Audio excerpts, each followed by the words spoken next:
السلام علیکم ورحمۃ اللہ وبرکاتہ۔ بسم اللہ الرحمن الرحیم۔ شروع کرتا ہوں اللہ کے نام سے جو بڑا مہربان اور نہایت رحم کرنے والا ہے۔ محترم ناظرین، آج ہم بہت ہی کم وقت اور کم شبد میں بات کریں گے حضرت محمد صلی اللہ علیہ وسلم کی زندگی مبارک کی جنم سے لے کر دنیا سے الوداع کہنے تک۔ آشا کرتا ہوں کہ آپ شروع سے لے کر آخر تک پوری ویڈیو کو دیکھیں اور اس چینل کو سبسکرائب نہیں کیا تو سبسکرائب ضرور کریں تاکہ آنے والا ہر نئے ویڈیو اب تک پہنچے۔ محترم ناظرین، حضرت محمد صلی اللہ علیہ وسلم کا جنم عرب کی مکہ شہر میں قریش خاندان میں ہوا تھا۔ ان کا پتا کا نام عبداللہ اور ماتا کا نام امینہ تھی۔ ان کا جنم ہونے سے کم بیش 6 مہینے پہلے ہی ان کا پتا عبداللہ کا انتقال ہو گیا تھا اور جنم ہونے کا بعد ہی حضرت محمد صلی اللہ علیہ وسلم کو کسی اور کو سونپ دیا گیا تھا، کیونکہ اس وقت مکہ کا موسم بہت خراب تھا اور گرم بہت زیادہ تھا، اور عرب کے لوگ یہ مانتے تھے کہ نوزائیدہ بچے کا مکہ میں رہنا ان کا صحت کے لیے اچھا نہیں ہے، اور مکہ کا بھاشا مختلف بھاشاؤں میں بٹ گیا تھا، جس کا کارن بھاشا سیکھنے کے لیے دیہات میں بھیجنا بھی ضروری تھا۔ اسی لیے وہاں پر نئے جنمے بچے کو اس وقت کے لیے دیہاتی لوگوں کو سونپنے کا رواج بن گیا تھا۔ حضرت محمد صلی اللہ علیہ وسلم کو جس ریگستانی دیہاتی عورت کو سونپے گئے تھے ان کی نام حلیمہ سعدیہ تھی۔ حلیمہ سعدیہ نے کم بیش 4 سال کی عمر تک ان کا پالن پوشن کیا اور واپس ان کا ماں امینہ کو سونپ دیا گیا، اور وہ اگلے 6 سال تک ان کا پرورش کرتی رہی، لیکن بیمار ہونے کی وجہ سے ان کا ماں امینہ کا بھی انتقال ہو گئی۔ حضرت محمد صلی اللہ علیہ وسلم صرف 6 سال کی عمر میں ہی اناتھ ہو گیا تھا۔ ماتا پتا دونوں انتقال ہو جانے کا وجہ سے رسول اللہ صلی اللہ علیہ وسلم کو پالن پوشن کا ذمہ داری ان کا دادا عبد المطلب پر آ گیا تھا، لیکن 2 سال کے بعد ان کا دادا عبد المطلب کا بھی دیہانت ہو گیا تھا۔ ان کا دادا عبد المطلب کا گزر جانے کا بعد ان کا چاچا ابو طالب نے ان کا پرورش کی ذمہ داری لے لیا، اور رسول اللہ صلی اللہ علیہ وسلم نے دھیرے دھیرے اپنی چاچا ابو طالب کا کام میں ہاتھ بڑھانا شروع کر دیا تھا، اور بیاپار سیکھنے کے لیے اپنے چاچا ابو طالب کا ساتھ صرف 9 سال کا عمر میں ہی سیریا سفر پر بھی جانے لگا تھا۔ ایک بار سیریا سفر کے دوران عیسائی دھرم کا ایک پادری یعنی بدوان سے ملاقات ہوا اور ان کا نام بائرہ تھا۔ اس بدوان نے بھوشیوانی کرتے ہوئے ان کا چاچا ابو طالب سے یہ کہا تھا کہ یہ لڑکا آگے جا کر مہان کام کرے گا۔ اس وقت حضرت محمد صلی اللہ علیہ وسلم کا عمر صرف 12 سال تھا۔ بتایا جاتا ہے کہ اس وقت میں عرب کا لوگ اپنی جھوٹ، فریب اور غلط کام کے لیے مشہور تھا، لیکن اس کے باوجود رسول اللہ صلی اللہ علیہ وسلم بہت ایماندار، نیک اور سچ بولنے والا انسان تھا۔ وہ ہمیشہ میٹھے شبد ہی بولتا تھا۔ لوگ ان کا اخلاق دیکھ کر حیران رہ جاتا کہ اس وقت عرب میں ایسے کسی نیک انسان کا ہونا کوئی عام بات نہیں تھا، اور رسول اللہ صلی اللہ علیہ وسلم کی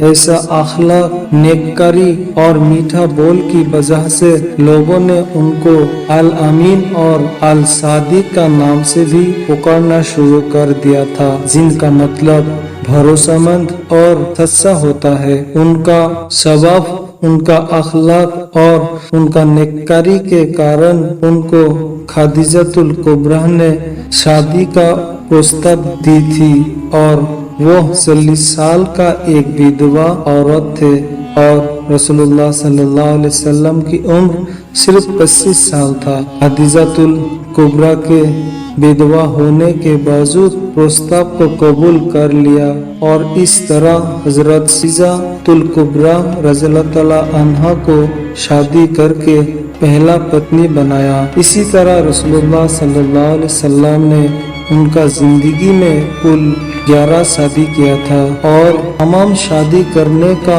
कारण था कि कोई मुश्किल में थी, कोई मजबूरी में थी और दुश्मनी खत्म करना था। इसीलिए रसूलुल्लाह सल्लल्लाहु अलैहि वसल्लम ने 11 शादी किया और उनका कुल 4 बेटी थी जिनका नाम रुकैया, उम्मे कुलसुम, ज़ैनब और फातिमा और 3 बेटा था जिनका नाम कासिम, अब्दुल्ला और इब्राहिम था। लेकिन इस तीनों का बचपन में ही इंतकाल हो गया था।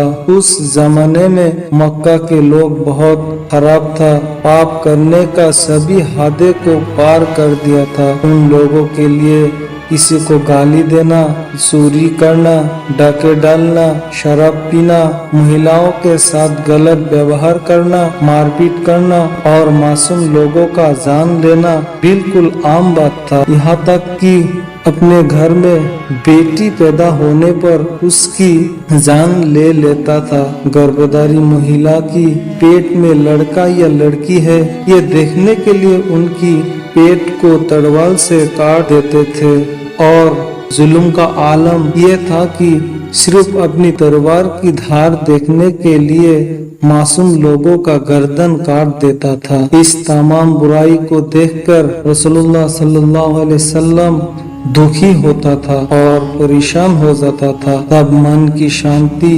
और इबादत के लिए हीरा नाम की एक गुफा में जाता था ताकि मन को शांति मिले। जब गुफा में गए तब जिब्राइल अलैहिस्सलाम ने उनको दर्शन दिया और जिब्राइल अलैहिस्सलाम ने उनको कुरान की कुछ आयतें पढ़कर सुनाया और कहा कि इन शब्दों को याद करे। जिब्राइल का साथ साथ आयतें पढ़ा। इसका बाद जिब्राइल अलैहिस्सलाम ने रसूलुल्लाह सल्लल्लाहु अलैहि वसल्लम से कहा, लोगों को कुरान की शिक्षा दीजिए क्योंकि अल्लाह ताला ने आपको आखिरी नबी सुना है। इस बात सुनकर रसूलुल्लाह सल्लल्लाहु अलैहि वसल्लम काफी परेशान और बेचैन हो गया। फिर घर वापस आया और इस बात को बताया। उनको ये चिंता था कि अरब के लोग उनका नबी होने का बात को कैसे मानेगा और किस तरह कबूल करेगा। लेकिन सबसे पहले उनका पत्नी हजरत खदीजातुल कुबरा रज़ियल्लाहु तआला अन्हा उनको आखिरी नबी माना और उनको तसल्ली दी और हिम्मत जताई कि आप हिम्मत रखिए।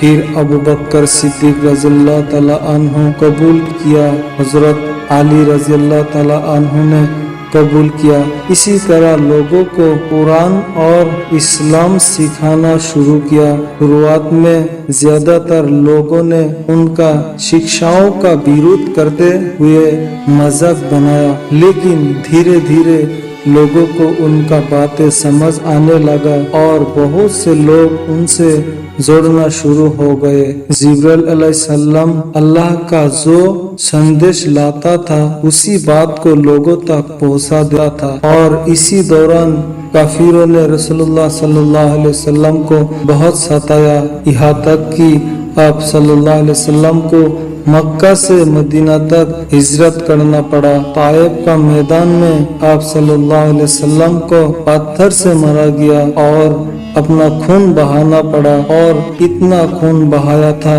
कि वजू करने के लिए जूता मुबारक खोलना मुश्किल हो गया था। संत सहाबाओं को लेकर जिहाद करना पड़ा, वो भी खाली पेट में। पेट की भूख की वजह से पेट में पत्थर बनना पड़ा था। फिर भी लोगों को सही रास्ता दिखाता रहा, लोगों को कुरान की शिक्षा देता रहा। आप सल्लल्लाहु अलैहि वसल्लम अपने जीवन में लोगों को सही का रास्ता अपनाने के लिए और खराबी से बचने का शिक्षा दिया ताकि लोग कैसे जहन्नम की आग से बचे और जन्नत की उस सुकून की अबदन अबदन जिंदगी हासिल कर सके। आखिर में लोगों को समझ आया और इसी तरह जahiliyyat की जमाने में अमन और शांति कायम किया। और आज से कम बस 1450 साल पहले 63 साल की उम्र में रसूलुल्लाह सल्लल्लाहु अलैहि वसल्लम इस दुनिया से रुखसत ले लिया।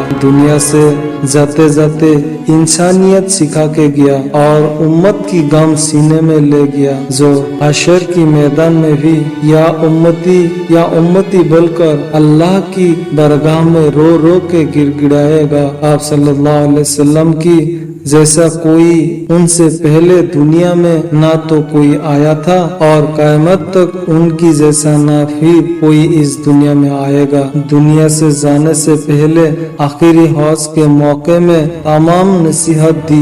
उसमें से एक नसीहत ये था कि जो मेरा काम है वही तुम्हारा काम है। मोहतरम नाज़रीन, हमारी जिंदगी की हर काम रसूलुल्लाह सल्लल्लाहु अलैहि वसल्लम की कहने पर होना जरूरी है, क्योंकि हम उनकी उम्मत है और वो अल्लाह की सबसे करीब और महबूब है। आशा करता हूँ आपको जरूर समझ में आया कि आप सल्लल्लाहु अलैहि वसल्लम की जिंदगी में क्या बीता है, और इससे भी बेहतरीन तरीका से वीडियो आगे भी लेके आऊंगा। आप भी हमें सपोर्ट कीजिए ताकि हमें हिम्मत मिले और सब्सक्राइब जरूर करें। खुदा हाफिज।